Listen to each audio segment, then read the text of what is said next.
Hello student, Pradeep गिरी update channel में आपका स्वागत है। हमने इलेक्ट्रोस्टैटिक चैप्टर स्टार्ट किया था। आज हम इलेक्ट्रोस्टैटिक कंप्लीट हो चुका है। आज हम सिर्फ कैपेसिटर के बारे में सीखने वाले हैं। सिर्फ कैपेसिटर के बारे में सीखने वाले हैं। तो कैपेसिटर सीखने के लिए पहले हमें पता होना चाहिए जो मटेरियल कैपेसिटर के लिए यूज होता है, दैट इज डाई इलेक्ट्रिक।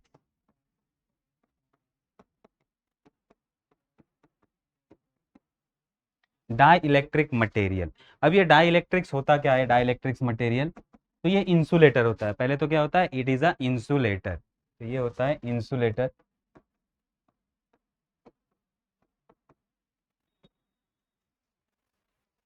अब ये इंसुलेटर होता है, नॉन कंडक्टिंग मटेरियल होता है। तो इस मटेरियल को डाई इलेक्ट्रिक कहा जाता है। इतना याद रखना, ये क्या होता है? इंसुलेटर, और ये नॉन कंडक्टिंग मटेरियल होता है। इसके दो टाइप होते हैं, two types. Two types of dielectrics. Okay, first polar dielectric and second non-polar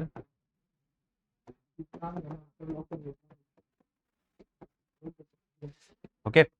so dielectrics non conducting material होते हैं जो कैपेसिटर में यूज किए जाते हैं। इसके दो टाइप होते हैं, एक होता है पोलर डाइलेक्ट्रिक और दूसरा होता है नॉन पोलर डाइलेक्ट्रिक। अब पोलर और नॉन पोलर में डिफरेंस क्या होता है वो हम देखते हैं। तो पहले आते हैं पोलर डाइलेक्ट्रिक पे, पहले आते हैं polar dielectric.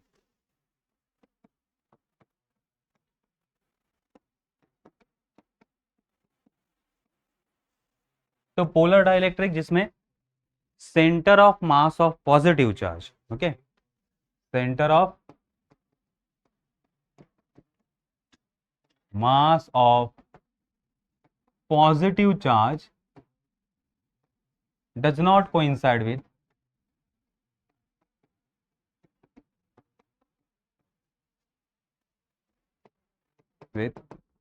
center of mass of negative charge। Okay, तो centre of mass of positive charge और निगेटिव चार्ज ये मैच नहीं कर रहे हैं। पॉजिटिव चार्ज क्या कर रहा है? डज नॉट कोइंसाइड, मींस एक तरफ पॉजिटिव चार्ज होगा, एक तरफ नेगेटिव चार्ज होगा। मींस अगर हम बात करें तो ये इस तरह से, अगर हमारा न्यूक्लियस है, ये पॉजिटिव चार्ज बीच में रहेगा और सराउंडिंग में इलेक्ट्रॉन रहेंगे वो रैंडमली रहेंगे, मींस सिमेट्रिक नहीं रहेंगे। तो उसकी वजह से एक तरफ पॉजिटिव चार्ज बनता है, एक तरफ नेगेटिव चार्ज बनता है। एक तरफ पॉजिटिव चार्ज, एक तरफ नेगेटिव चार्ज, और इसकी वजह से ये इसमें पोल क्रिएट होते हैं। क्या क्रिएट होते हैं? ऑलरेडी पोल इसमें प्रेजेंट रहते हैं। उसे कहा जाता है पोलर डाइलेक्ट्रिक। समझ में आ गया? पॉजिटिव चार्ज का सेंटर एक तरफ, नेगेटिव चार्ज का सेंटर एक तरफ। ओके, तो इसमें परमानेंट डाइपोल होते हैं। इसमें क्या होता है? Permanent dipole present. इसका शेप देखो, इसका शेप, इस मॉलिक्यूल का शेप जो होता है वो असिमेट्रिक होता है। कैसे होता है? असिमेट्रिक होता है। देन अब देखो, जब हम बात करते हैं डाइलेक्ट्रिक मटेरियल को, तो इनिशियली जब इलेक्ट्रिक फील्ड नहीं होता, जब इलेक्ट्रिक फील्ड नहीं होता तब ये रैंडमली अलाइन होते हैं। ये कैसे होते हैं? Randomly align.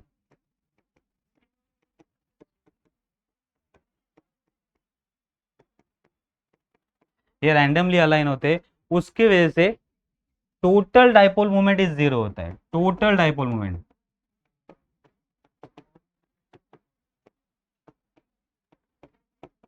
क्या होता है? जीरो। मींस ये ऊपर, इसका डाइपोल मोमेंट ऊपर नीचे, तो ऐसा अगर हम एडअप करेंगे सारे डाइपोल मोमेंट के तो टोटल डाइपोल मोमेंट क्या होता है? जीरो होता है। ठीक है, अगर हम इसको इलेक्ट्रिक फील्ड में रखते हैं तो एक डायरेक्शन में अलाइन हो जाते हैं। एक डायरेक्शन में क्या हो जाते हैं? अलाइन हो जाते हैं। तो नेट डाइपोल मोमेंट प्रेजेंट होता है। तो अगर हम इसको इलेक्ट्रिक फील्ड में रखते हैं, डायरेक्टली इलेक्ट्रिक फील्ड वाला कंसेप्ट भी, इन presence of electric field, electric field का जब प्रेजेंस होता है, मींस ई अभी प्रेजेंट है सर्टन डायरेक्शन में, तो इस तरह से ये अलाइन हो जाते हैं एक डायरेक्शन में। Negative positive, negative positive, negative positive, negative. तो एक तरफ नेट निगेटिव चार्ज, एक तरफ नेट पॉजिटिव चार्ज, तो डाइपोल मोमेंट क्रिएट होता है। So in presence of electric field इसमें नेट डाइपोल मोमेंट होता है। ठीक है, ये समझ में आ गया। ये हो गया पोलर मॉलिक्यूल के लिए, ये क्या हो गया, पोलर। इसके example alcohol, water, NH3, HCl, ये एग्जाम्पल है। ओके, पोलर मॉलिक्यूल के लिए, ये समझ में आ गया। Then next, non polar molecule. Second, non polar molecules. अब नॉन पोलर किसे कहा जाएगा, तो इसमें पोल नहीं रहेंगे। Centre of mass of positive charge, centre of mass of positive charge coincide with, coincide with centre of mass of negative charge, centre of mass of negative charge.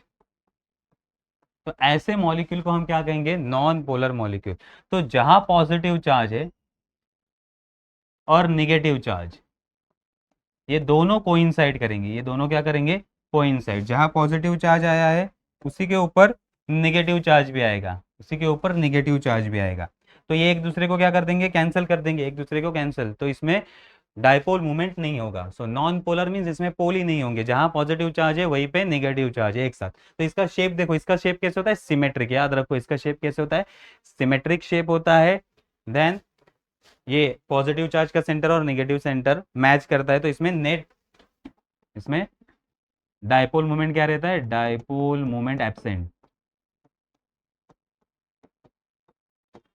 Absent रहता है। ठीक है, डायपोल मोमेंट एब्सेंट, ये समझ में आ गया। Symmetric shape होता है और डायपोल मोमेंट एब्सेंट रहता है। इसका एग्जांपल अगर हम देखें तो NH2, sorry N2O2, then benzene, benzene जो सिमेट्रिक शेप वाले मॉलिक्यूल है, सिमेट्रिक शेप वाले मॉलिक्यूल है। तो इनका, इनको क्या कहते हैं, नॉन पोलर मॉलिक्यूल। इनको हम क्या कहते हैं, नॉन पोलर मॉलिक्यूल। समझ में आ गया। लाइक मीथेन और एक एग्जांपल है। अगर हम इसको इलेक्ट्रिक फील्ड में रखते हैं, once again, in presence of electric field, in presence of electric field, तो जब हमने इलेक्ट्रिक फील्ड को अप्लाई नहीं किया है, इलेक्ट्रिक फील्ड को अप्लाई नहीं किया है, जीरो है, तो पॉजिटिव निगेटिव चार्ज एक साथ रहते हैं, पॉजिटिव निगेटिव चार्ज एक साथ रहते हैं। जब हम इलेक्ट्रिक फील्ड को अप्लाई करते हैं एक सर्टन डायरेक्शन में, तो ये थोड़े से डिफॉर्म हो जाते हैं या डिस्टॉर्ट हो जाते हैं, इसका शेप थोड़ा चेंज हो जाता है, एक तरफ निगेटिव चार्ज, एक तरफ पॉजिटिव चार्ज। तो यहाँ नेट डाइपोल मोमेंट क्रिएट होता है। तो नॉन पोलर मॉलिक्यूल में क्या होता है, शेप थोड़ा सा चेंज होता है, एक तरफ निगेटिव चार्ज, एक तरफ पॉजिटिव चार्ज, तो एक तरफ, तो इसमें नेट डाइपोल मोमेंट आ गया। और इसी प्रोसेस को हम क्या कहते हैं, पोलराइजेशन। इसी को क्या कहते हैं, polarisation. So electric polarisation, next जो टॉपिक है हमारा वो है इलेक्ट्रिक पोलराइजेशन, इलेक्ट्रिक पोलराइजेशन। अब इलेक्ट्रिक पोलराइजेशन किसे कहेंगे, कि अब हमारे पास डाइलेक्ट्रिक मटेरियल है, हमारे पास क्या है, डाइलेक्ट्रिक मटेरियल, में भी पोलर होगा, में भी नॉन पोलर होगा, कोई भी हो, उसको हमने एक्सटर्नल इलेक्ट्रिक फील्ड में रख दिया, एक्सटर्नल इलेक्ट्रिक फील्ड में हमने उसको रख दिया इस तरह से। तो एक तरफ हमारा पॉजिटिव चार्ज, एक तरफ निगेटिव चार्ज, तो ये क्या प्रोड्यूस कर रहा है, इलेक्ट्रिक फील्ड। इसमें हमने ये डाइलेक्ट्रिक को रखा है। अब क्या होगा डाइलेक्ट्रिक में, सारे जो डाइपोल है वो एक डायरेक्शन में अलाइन हो जाएंगे, पॉजिटिव के पास निगेटिव, पॉजिटिव के पास निगेटिव, और निगेटिव के पास पॉजिटिव, इस तरह से ये अलाइन हो जाएंगे, negative positive, negative positive, negative positive.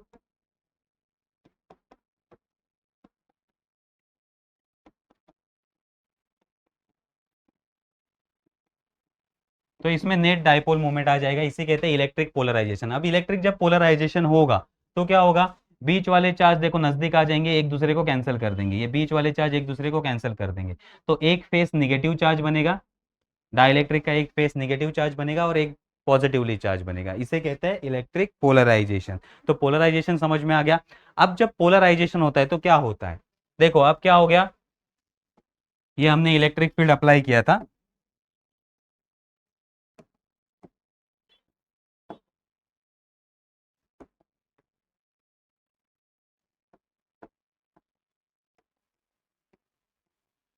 हमने इलेक्ट्रिक फील्ड अप्लाई किया था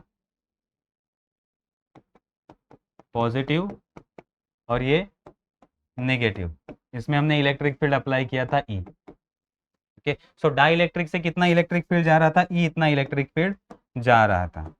अब डाई इलेक्ट्रिक क्या हो गया, पोलराइज हो गया, डाई इलेक्ट्रिक पोलराइज हो गया। तो एक फेज पे नेगेटिव चार्ज पॉजिटिव के नजदीक और दूसरे फेज पे पॉजिटिव चार्ज आ गया, तो इसके अंदर दूसरा इलेक्ट्रिक फील्ड बनेगा ई आई। अब इसके अंदर से ई फील्ड जा रहा था, ई आई अपोजिट में बन गया, तो टोटल इलेक्ट्रिक फील्ड कितना होगा, therefore total electric field E dash is equal to E minus E I, E minus E R. तो इसमें से जो इलेक्ट्रिक फील्ड जा रहा है वो कितना है, ई डैश, ई आई फील्ड इसको अपोज करेगा। तो इसमें याद रखना है, डाई इलेक्ट्रिक जब दो प्लेट के बीच में रखा जाता है वो पोलराइज होता है, तो इलेक्ट्रिक फील्ड क्या होता है, रिड्यूस होता है, इलेक्ट्रिक फील्ड रिड्यूस होता है। ये इस टाइप के क्वेश्चन पूछ सकते हैं। ये समझ में आ गया, डाई इलेक्ट्रिक में इलेक्ट्रिक फील्ड रिड्यूस होता है, ये याद रखो। ठीक है, इसके बाद जो कंसेप्ट आता है वो है कैपेसिटर, हमारा मेन कंसेप्ट। इसके बाद जो कंसेप्ट आ रहा है दैट इज कैपेसिटर।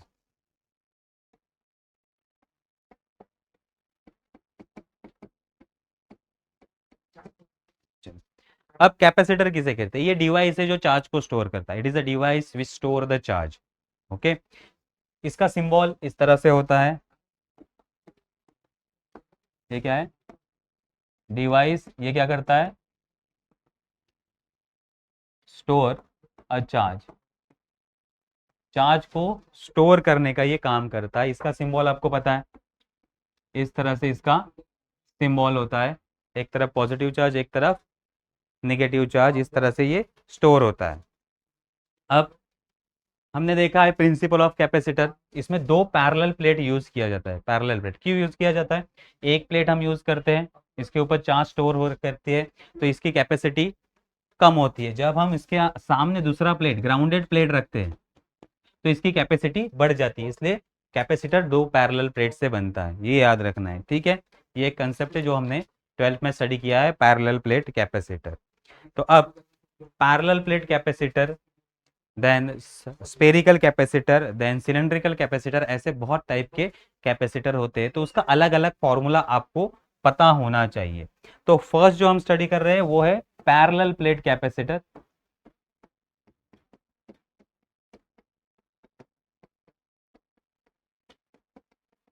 तो अब मैं आपको फॉर्मूला बता रहा हूँ, इसका क्या आएगा, तो ये वो आपको याद रखना है। पैरेलल प्लेट कैपेसिटर का फॉर्मूला तो हमने ऑलरेडी सीखा है। तो एक प्लेट पॉजिटिव होगा, एक प्लेट निगेटिव होगा, एक प्लेट पॉजिटिव होगा, एक प्लेट नेगेटिव होगा, ग्राउंड से कनेक्ट होगा, किससे, ग्राउंड से कनेक्टेड होगा, ग्राउंडेड प्लेट होगा। तो अब इसका कैपेसिटी तो हमें पता है, C is equal to, formula capacitor का, A epsilon zero K by D. अगर मीडियम होगा तो के का वैल्यू कुछ ना कुछ होगा, अगर मीडियम नहीं होगा तो के का वैल्यू नहीं रहेगा, के का वैल्यू नहीं रहेगा। ये समझ में आ गया। अगर एयर मीडियम होगा तो फॉर्मूला क्या होगा, फॉर एयर और vacuum, A epsilon zero by D, ये फॉर्मूला होगा, के का वैल्यू 1 हो जाता है। ठीक है, ये फॉर्मूला हमने सीखा है। दूसरा फॉर स्पेरिकल कैपेसिटर, ये भी आपके बुक में है,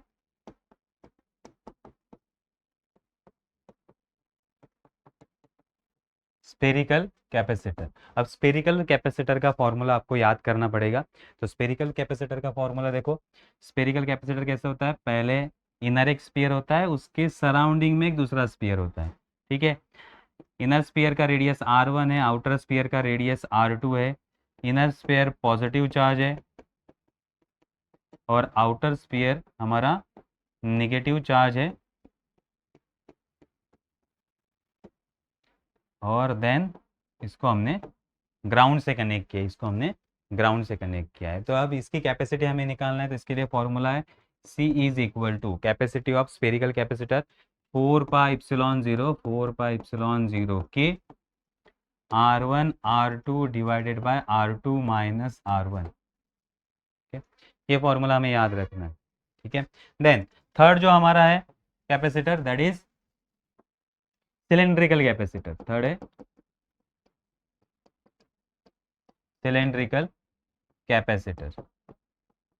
तो इसमें दो सिलेंडर होते हैं, एक इनर सिलेंडर, इसका रेडियस होगा R1, और इसके सराउंडिंग में एक दूसरा सिलेंडर रहेगा, इसका रेडियस होगा R2, इसका रेडियस होगा R2। इनर सिलेंडर हमारा पॉजिटिव चार्ज रहेगा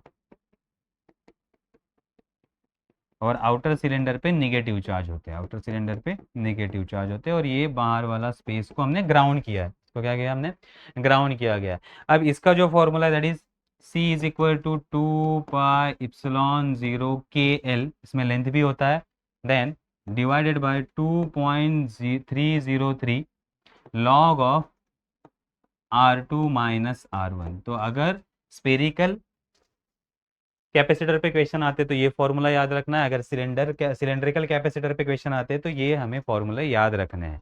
ठीक है, इसके बाद आते हैं हम कैपेसिटेंस पे, इसके बाद आते हैं कैपेसिटेंस।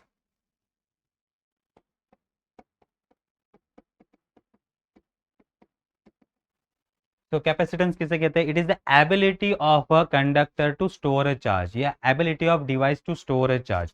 ये क्या होती है, एबिलिटी ऑफ कंडक्टर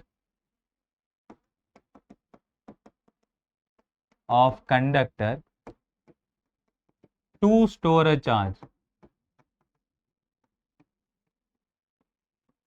तो कंडक्टर कितना चार्ज स्टोर कर सकता है, उस कैपेसिटी को हम कहते हैं कैपेसिटेंस। अगर ज़्यादा चार्ज स्टोर कर पाता है तो कैपेसिटी ज़्यादा होती है, अगर कम चार्ज स्टोर करता है तो कैपेसिटी कम होती है। तो कैपेसिटी बढ़ाने के लिए हम क्या करते हैं, दो पैरेलल प्लेट का यूज़ करते हैं।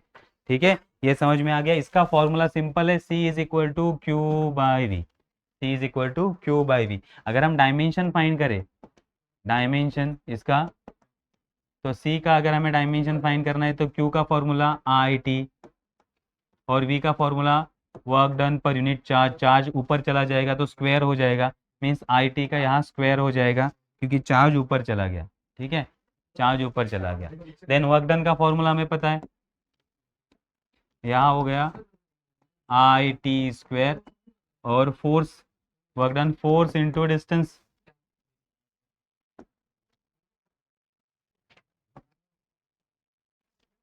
ये होगा हमारा IT का स्क्वायर, और यहाँ होगा हमारा फोर्स इंटू डिस्टेंस। तो अब फोर्स का फॉर्मूला हमारे पास है, ये I और ये T स्क्वायर हो गया, force L1 M1 T minus 2, और लेंथ 1, लेंथ क्या हो गया 1। अब इसको सॉल्व करो, ये हो गया लेंथ 2 और ऊपर चला गया तो L माइनस 2, M ऊपर चला गया -1। अब देखो T माइनस 2 ऊपर चला गया +2, और ये +2, T रेस टू 4, और ये I रेस टू 2, तो होगा L minus 2 M minus 1 T raise to 4 और I रेस टू 2, ये इसका डायमेंशन होगा। ठीक है, और ये स्केलर क्वांटिटी याद रखना है, capacitance is a scalar quantity. अब समझ में आ गया capacitance. Next, redistribution of charge, याद रखो रीडिस्ट्रीब्यूशन,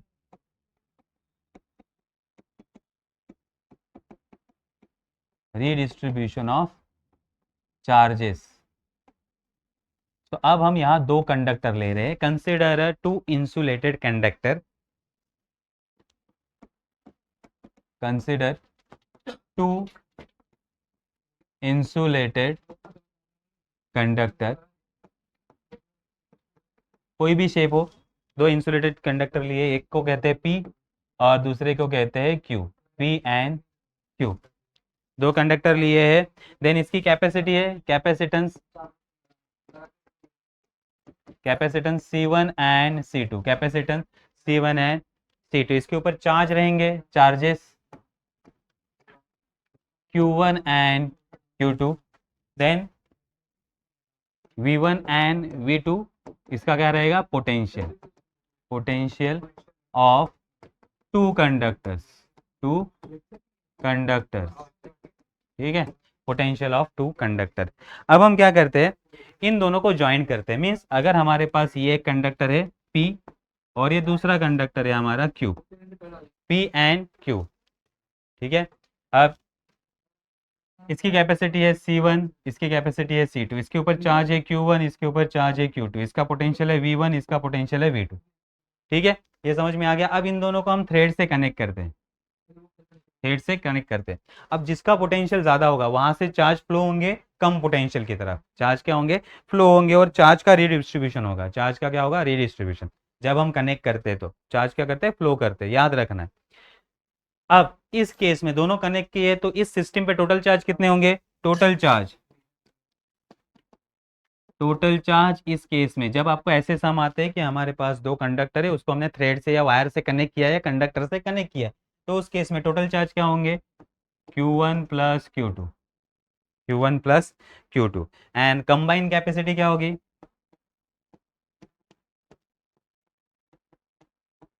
इसकी कैपेसिटी होगी C1 plus C2, C1 plus C2। तो इस केस में अगर आपको पोटेंशियल फाइंड आउट करने के लिए कहा कि फाइंड आउट दोनों का common potential, so common potential क्या होगा, common potential.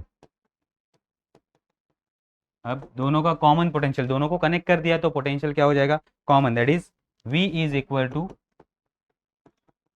Total charge, total charge divided by total charge divided by total capacitance, total charge divided by total capacitance. तो अब हमारे पास फॉर्मूला क्या होगा, V is equal to total charge Q1 plus Q2 divided by C1 plus C2। अब charge का value क्या होगा, Q1, C is equal to QV वाला फॉर्मूला हम यूज करेंगे, C is equal to QV, therefore Q is equal to CV। तो पहले capacitor के लिए क्या होगा, C1V1, सेकेंड चार्ज के लिए क्या होगा, C2V2, ये फॉर्मूला अप्लाई किया divided by C1 plus C2। तो ये होगा कंबाइंड पोटेंशियल का value, in terms of potential के फॉर्म में भी ये कंबाइंड पोटेंशियल का वैल्यू। ये समझ में आ गया कंबाइंड पोटेंशियल। अब आपको पूछा अगर इसके ऊपर चार्जेस कितने हैं, इसके ऊपर चार्जेस जैसे ही कनेक्ट किया तो चार्ज ट्रांसफर होना स्टार्ट कर देंगे, चार्ज रीडिस्ट्रीब्यूशन हो जाएगा। तो अब चार्जेस कितने हैं, सो अब हम कहते हैं कि अब रीडिस्ट्रीब्यूशन हो गया, तो P1 प्लेट पे, P1 प्लेट पे आ गए Q1 डैश चार्ज, और Q प्लेट पे आ गए हमारे Q2 डैश चार्ज, नए चार्ज, क्योंकि ये कनेक्टेड है तो नए चार्ज आ गए, रीडिस्ट्रीब्यूशन हो गया। कम या जहां भी कम पोटेंशियल होगा वहां चार्ज क्या होंगे, ट्रांसफर होंगे। तो Q1 dash and Q2 dash charges on P and Q। तो उस केस में अब फॉर्मूला क्या होगा, once again Q1 dash is equal to Q का फॉर्मूला C1V1, क्योंकि इसकी कैपेसिटी C है और पोटेंशियल V1 है, या फिर कॉमन, सॉरी कॉमन पोटेंशियल आएगा, V पोटेंशियल है इसका, कनेक्ट करने के बाद पोटेंशियल कितना हो गया दोनों का V, इसका भी पोटेंशियल V, इसका भी potential V। Then Q2 dash is equal to क्या होगा, C2V, क्योंकि पोटेंशियल दोनों का क्या रहेगा, कॉमन, लेकिन एक का कैपेसिटी C1 है, एक का C2 है। तो ये फॉर्मूला आप दोनों को डिवाइड करो, Q1 dash by Q2 dash is equal to C1V by C2V, therefore it is equal to C1 by C2।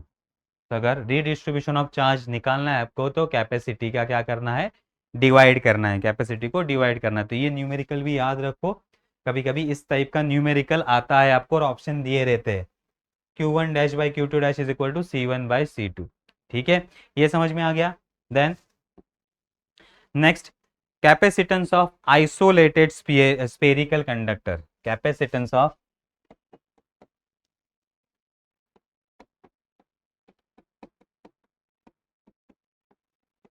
Isolated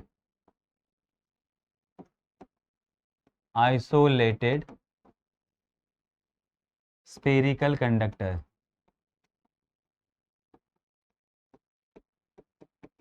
अब हमारे पास स्फेरिकल कंडक्टर है, हमारे पास क्या है, स्फेरिकल कंडक्टर है।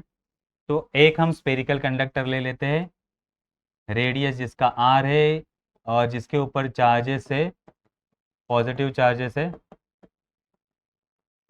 जिसके ऊपर पॉजिटिव चार्ज है। अब इसकी हमें कैपेसिटी फाइंड आउट करनी है, इसकी कैपेसिटी फाइंड आउट करनी है। तो R रेडियस है, अब मानो कि इसके ऊपर रेडियस R है, इसका रेडियस कितना है, R है, इसके ऊपर चार्ज Q है, इसके ऊपर चार्ज कितने हैं, Q है, और डाइलेक्ट्रिक कांस्टेंट इसका के है, डाइलेक्ट्रिक कांस्टेंट क्या है इसका, के है। तो उस केस में जो हमारा पोटेंशियल होगा, then potential V is equal to, potential का फॉर्मूला 1/4πε0 Q/r, ये हमारा पोटेंशियल होगा Q/r। तो स्पीयर पे कितना पोटेंशियल होगा, 1/4πε0 Q/r। ये समझ में आ गया, सेंटर से अगर हमें पोटेंशियल फाइंड आउट करना है। Then capacity C is equal to Q/V, C is equal to Q/V, V का वैल्यू पुट करो, Q divided by 1/4πε0 Q/r, Q/r। So Q cut जाएगा, और यहाँ अगर डाइलेक्ट्रिक कांस्टेंट है तो K भी लगाना पड़ेगा हमें, K है तो K का वैल्यू भी निकालना होगा। Q कट हो जाएगा, Q कट हो जाएगा, और सारे टर्म्स ऊपर चले जाएंगे। तो C is equal to 4πε0 KR, ये होगा स्पीयर के लिए फॉर्मूला। तो ये क्वेश्चन भी पूछा जाता है, ये क्वेश्चन भी आपको पूछा जाता है, और C का वैल्यू आपको दिया जाता है, capacitance for isolated spherical conductor. तो ये क्वेश्चन आते हैं, लेकिन मैं आपको टॉपिक के हिसाब से बता रहा हूँ इसको कैसे सॉल्व करते हैं, ठीक है। तो कैसे आता है, C is equal to 4πε0 KR, 4πε0 KR, समझ में आ गया। K की जगह और एक टर्म आपको दिया जाता है, K is nothing but a relative permeability. तो इसी को इस तरह भी लिख सकते हैं, C is equal to 4πε0 relative permeability R, क्योंकि ये दोनों सेम है, डाइलेक्ट्रिक कांस्टेंट और रिलेटिव परमिटिविटी ये दोनों सेम है, ठीक है। ये समझ में आ गया, रिलेटिव परमिटिविटी और डाइलेक्ट्रिक कांस्टेंट दोनों क्या होते हैं, सेम होते हैं। तो ये भी ऑप्शन दिया जाता है, ये भी ऑप्शन दिया जाता है, याद रखना है, ठीक है। देन इसके बाद अगर वो वैक्यूम होगा तो के का वैल्यू 1 होता है, के का वैल्यू 1 होता है, ये याद रखना है, वैक्यूम और एयर के लिए के का value 1। Next combination of capacitor, next क्या है, combination of capacitor, combination of capacitor. अब दो टाइप के कॉम्बिनेशन होते हैं, एक होता है series combination, first series combination, series combination अगर इस तरह से कैपेसिटर को कनेक्ट किया गया है, C1 C2 and C3, first plate एक का दूसरे प्लेट के साथ कनेक्टेड है, एक का फर्स्ट प्लेट दूसरे कैपेसिटर के सेकंड प्लेट से कनेक्टेड है, तो उसे कहा जाता है सीरीज कॉम्बिनेशन। अब सीरीज कॉम्बिनेशन में चार्ज सबके ऊपर सेम रहते हैं, Q Q Q, लेकिन वोल्टेज V1 V2 V3 अलग अलग रहता है। तो चार्ज सेम रहेंगे क्योंकि करंट सेम फ्लो करेगा, लेकिन पोटेंशियल अलग अलग रहेगा, ये हमें याद रखना है, चार्ज सेम पोटेंशियल अलग अलग। अब इसको प्रूव करने की जरूरत मीन्स हमें नहीं है, हमें फॉर्मूला याद है। अब इसका फॉर्मूला क्या होगा, 1/CS is equal to 1/C1 plus 1/C2 plus 1/C3। याद रखो, रेजिस्टेंस का जो फॉर्मूला है उसके अपोजिट होता है ये फॉर्मूला, इसमें 1/ होता है। For N capacitor, for N capacitor, for N capacitor ये फॉर्मूला होगा 1/CS is equal to 1/C1 plus 1/C2 plus up to 1/CN। if all capacitor are equal, all capacitors are equal, that is C, सबका value क्या है C। तो अब इस case में क्या होगा, 1/CS इज इक्वल टू सबका वैल्यू C, 1 + 1 n टाइम्स करेंगे तो ये होगा n, एंड देयरफॉर अगर इक्वल कैपेसिटर होंगे तो CS is equal to C/n, ठीक है, C/n। ये समझ में आ गया, ये हो गया सीरीज कॉम्बिनेशन के लिए फॉर्मूला, ठीक है। अब पैरेलल कॉम्बिनेशन के लिए तो इसका इजी फॉर्मूला है, for parallel combination and second parallel combination, parallel combination में 3 कैपेसिटर, सारे प्लेट एक साथ कनेक्ट होते हैं, मीन्स सारे फर्स्ट प्लेट एक तरफ कनेक्ट होते हैं, सारे सेकंड प्लेट एक तरफ कनेक्ट होते हैं। इसका कैपेसिटी C1 C2 C3, और वोल्टेज सेम रहता है और चार्ज अलग अलग रहते हैं, Q1 Q2 and Q3। Total charge Q आ रहे हैं, Q1 Q2 Q3। इस केस में फॉर्मूला होता है C is equal to C1 plus C2 plus C3, direct addition रहता है पैरेलल में, कैपेसिटर का डायरेक्ट एडिशन रहता है, ये याद रखो। देन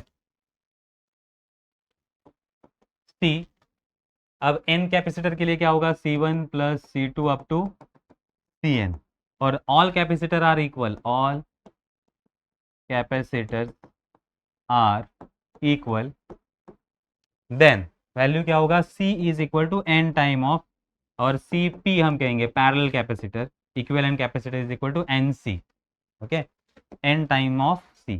तो ये होगा पैरेलल के लिए कैपेसिटेंस, समझ में आ गया। तो सीरीज हो गया, पैरेलल हो गया। नेक्स्ट, अब विस्टोन ब्रिज वाले भी क्वेश्चन आते हैं इसमें, इसमें क्या होता है, विस्टोन ब्रिज वाले भी क्वेश्चन आते हैं हमारे। तो विस्टोन ब्रिज का अगर हम क्वेश्चन ले ले कि हमारे पास कैपेसिटर को इस तरह से कनेक्ट किया गया है,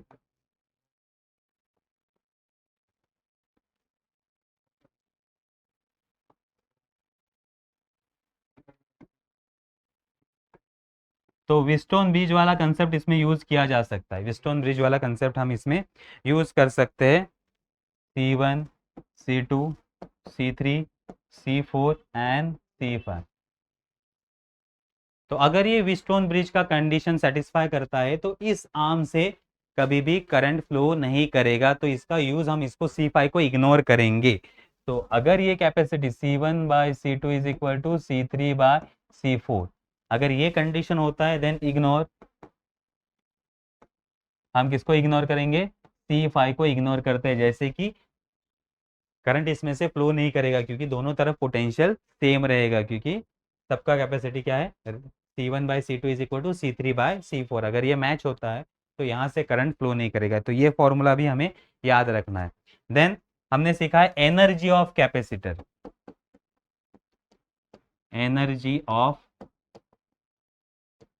कैपेसिटर, एनर्जी का फॉर्मूला सबको पता है, U is equal to half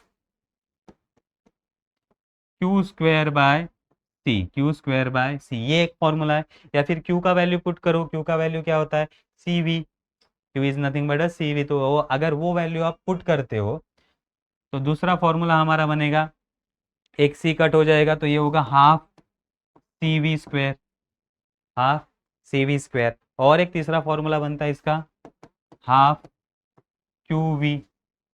अगर आप C का वैल्यू पुट करते हो Q by V, Q cut हो जाएगा और QV। तो ये एनर्जी के तीन फॉर्मूले हैं।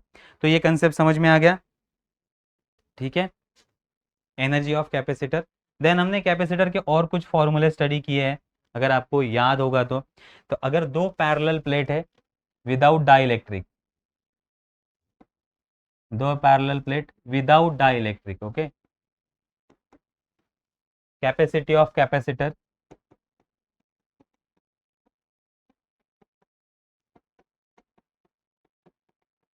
विदाउट डाइलेक्ट्रिक, ये एक फॉर्मूला हमने स्टडी किया था। तो वो फॉर्मूला था C is equal to, C is equal to A epsilon zero by D, A epsilon zero by D, ये हमारा कॉमन फॉर्मूला था, आपको याद है। अगर हम इसमें डाइलेक्ट्रिक फिलअप करते हैं, अब इसमें हम डाइलेक्ट्रिक को फिलअप करते हैं, ये हमारा पॉजिटिव प्लेट, ये निगेटिव प्लेट, यहाँ भी पॉजिटिव प्लेट निगेटिव प्लेट, इसको अर्थ किया गया है, और इसके अंदर हमने डाइलेक्ट्रिक को फिलअप किया है, जिसका वैल्यू कितना है, के है, जिसका वैल्यू के, तो पूरी तरह से फिलअप किया है, ओके। अब याद रखो डिस्टेंस कितना है, डी, पूरा का पूरा डी फिलअप किया है, इसका एरिया ए है, यहाँ भी डिस्टेंस डी है और एरिया हमारा ए है प्लेट का। उस केस में अब फॉर्मूला क्या होगा, same capacity, capacity with dielectric, अब पूरी तरह से फिलअप है ना, पूरी तरह से, जरा भी गैप नहीं है। उस केस में C is equal to A epsilon zero K divided by D, okay. ये है हमारा एयर के लिए, ये क्या है, एयर के लिए, एयर या वैक्यूम के लिए, और ये मीडियम के लिए, ये किसके लिए, मीडियम के लिए, मीडियम विद डाइलेक्ट्रिक कांस्टेंट। तो दोनों में रिलेशन बन सकता है, देखो A epsilon zero by D, A epsilon zero by D, तो यहाँ एक रिलेशन बनता है C medium is equal to C air into K, C air into K, ये रिलेशन भी हमें याद रखना है, ठीक है।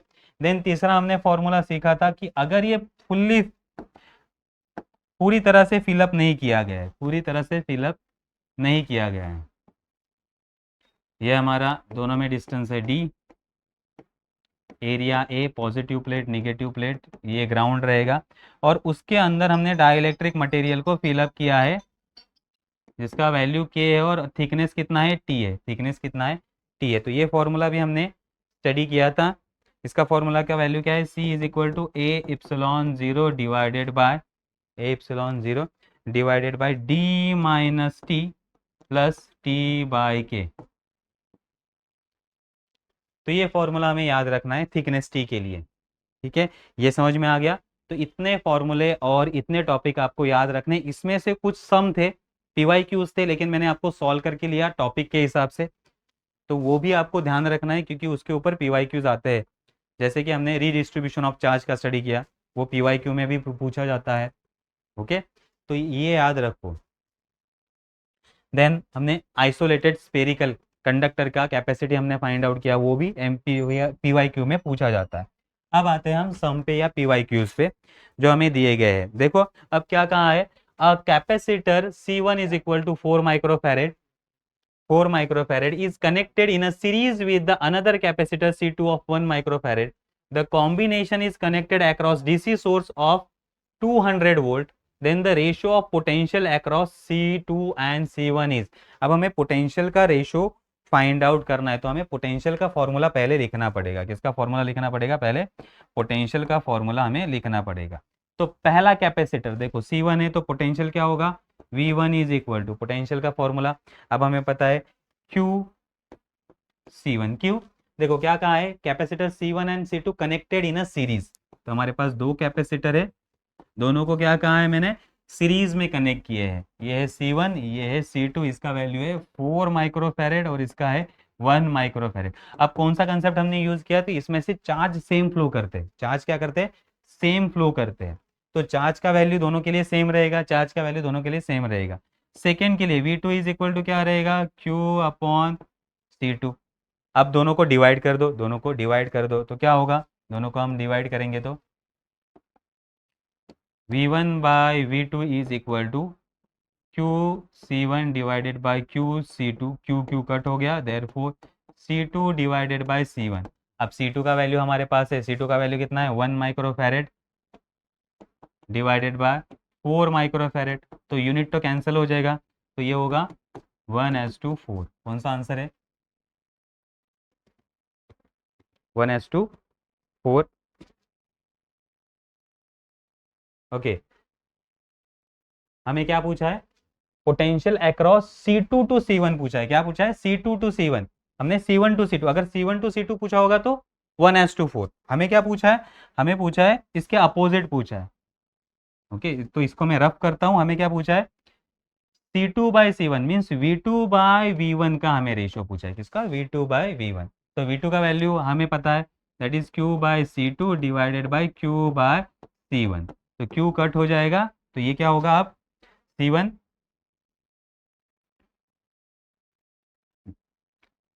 बाय C2 होगा। क्या होगा, C1 बाय C2, C1 ऊपर चला जाएगा, C1 का वैल्यू कितना है, 4:1, 4:1। तो ये हमारा आंसर रहेगा। ठीक है, तो क्या पूछा है, C2 बाय C1।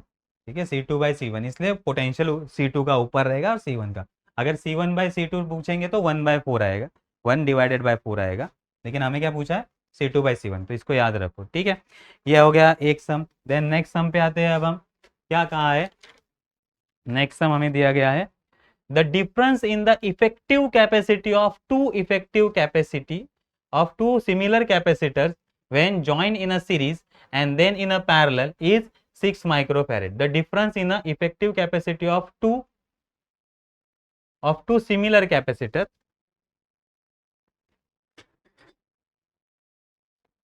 ये डबल हो चुका है। Okay, the difference in the effective capacity of two similar capacitor when in join in a series and then parallel is 6 microfarad. तो हमारे पास दो सिमिलर कैपेसिटर है जिसका वैल्यू हम मानते हैं कि C है, जिसका वैल्यू कितना है, C है। पहले क्या किया, पहले सीरीज में कनेक्ट किया, पहले इन दोनों को क्या किया, सीरीज में कनेक्ट किया। ठीक है, दोनों का कैपेसिटी C है। देन पैरेलल में कनेक्ट किया, देन किस में कनेक्ट किया, पैरेलल में। तो इसका वैल्यू मिला CS, इसका मिला CP। और अगर हम दोनों को माइनस करते हैं CS माइनस CP तो हमें क्या मिलेगा 6 माइक्रोफैरेड। कितना आंसर आएगा 6 माइक्रोफैरेड, इतना आंसर हमें आएगा। तो अब देखो दोनों कैपेसिटर अगर हम पैरेलल में कनेक्ट करते हैं तो दोनों को ऐड करना होगा, that is C plus C, इसका आंसर आएगा 2C। तो इसका आंसर CP का आंसर क्या होगा 2C। और इसको अगर हम एडअप करते हैं तो हमारा फॉर्मूला है that is C/N, that is C/2। तो दोनों को आप पुट करो, CS का वैल्यू C/2 और एक 2C CS। तो किसको माइनस कहा हमें, then join in series and then parallel is 6, then capacity of each capacitor. तो अब मैक्सिमम कौन सा है हमारा CP है, हमारा मैक्सिमम कौन है CP, और मिनिमम क्या है CS है। तो हमें मैक्सिमम से मिनिमम माइनस करना पड़ेगा। तो हम इसको कैसे लिखेंगे अब, CP माइनस CS, ये याद रखना है क्योंकि मैक्सिमम मिनिमम आपको देखना पड़ेगा। तो CP का value 2C minus C/2 is equal to 6। तो अगर हम इसको सॉल्व करते हैं, अगर हम इसको सॉल्व करते हैं तो क्या होगा आंसर, देखो ये होगा 4C minus C/2 is equal to 6, that is 3C/2 is equal to 6। तो C is equal to 4, C is equal to 4 microfarad. हमारा आंसर आएगा B, C is equal to 4 microfarad. ये समझ में आ गया। तो बड़े से छोटा वैल्यू माइनस करना, ये याद रखना है क्योंकि आंसर हमें पॉजिटिव दिया है। आंसर क्या दिया है, पॉजिटिव दिया है। Next question, 3 parallel plate air capacitor, अब इसमें एयर है, are connected in parallel, each capacitor has plate area A/3 and separation between the plate is D, 2D and 3D respectively, the equivalent capacity of combination। क्या कहा है, हमारे पास 3 parallel plate capacitor है connected in a parallel, तीनों को हमने parallel में connect किया है, तीनों को पैरेलल में कनेक्टेड इन अ पैरेलल। सबका एरिया कितना है A/3।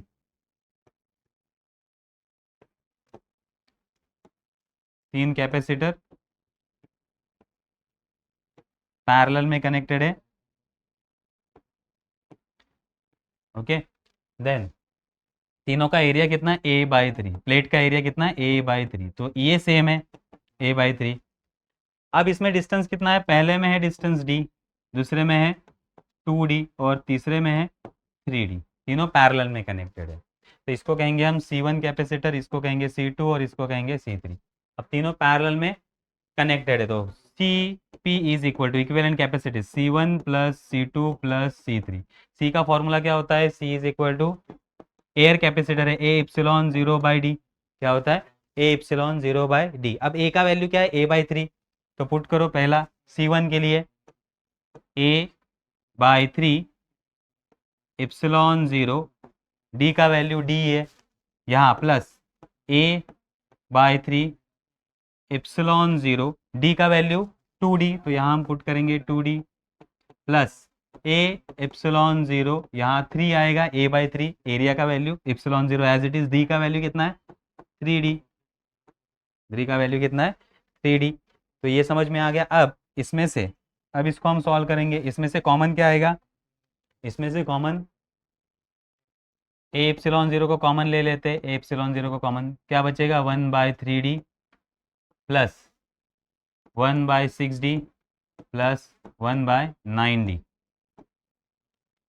अब एलसीएम ले लेते हैं इसका, एलसीएम अगर आप इसको सॉल्व करोगे A/0, ठीक है, यहाँ हमें 3 से मल्टीप्लाई 6 और 9 से अगर हम मल्टीप्लाई करेंगे, तीनों में 18 आता है, क्या आता है 18, ओके। तो D भी बाहर ले लेते हैं, 18 आता है, तो तीनों में 18, 6 3 18, तो यहाँ 6, यहाँ 3 और 9 2 18, ओके। तो अब A/0/D 6, दैट इज 11, ये क्या होगा 11/18। तो 11/18 A/0D वाला हमें ऑप्शन देखना है, ये देखो ये वाला B वाला, तो ये हमारा 11ε0A 18D, 18D, ये फॉर्मूला करेक्ट होगा। तो इस तरह के कैपेसिटर के फॉर्मूले पूछे जाते हैं। तो पूरा इलेक्ट्रोस्टैटिक्स हमारा खत्म हो चुका है।